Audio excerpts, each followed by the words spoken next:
This video covers iOS restrictions, so go ahead and check in your settings. If you have screen time, that means you have iOS 12, and the restrictions have now been included into the screen time feature. You're going to want to stop this video and go check out the screen time video.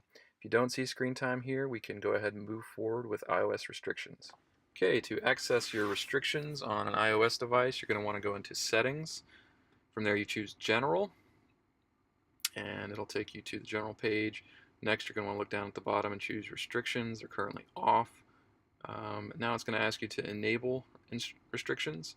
You'll do that by entering a PIN code. This is something that you want to keep to yourself. Obviously, if your child has it, they'll be able to bypass all the restrictions that you put into place. So then what you're going to see is a list of options and then buttons next to them.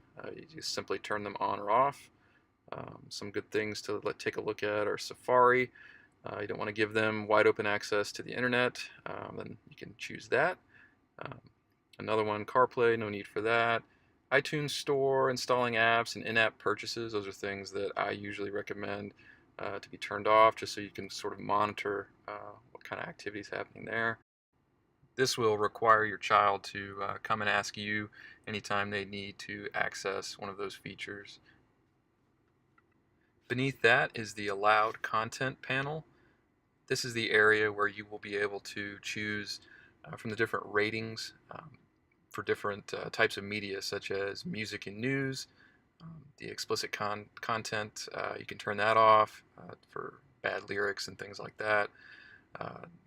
There's also ratings filters for your movies, TV shows, apps. They can all be chosen individually, and you just click kind of the highest level of rating that you want to allow, and it'll put in red those things that you are not allowing your child to have access to. And then Siri, obviously you'd like to turn off the explicit language filter. And then there's websites as well. You can set restrictions. We've already turned off Siri in this case. I'm sorry, Safari. But you can choose to allow specific websites only, and it kind of pre-populates with some kid-friendly sites. And of course you can add your own if there's a site that your family uses frequently that you feel comfortable having your kids access. Or you can just turn it off altogether and have them look on your device or on a computer with you if you feel that that's more appropriate. So just moving quickly here through some other things like location services, you may want to check that. Down at the bottom here we have Game Center, which is something that you may want to be keeping an eye out for: multiplayer games, adding friends, definitely opportunities to interact with others. Always want to be careful of that. So that's a quick overview of iOS restrictions.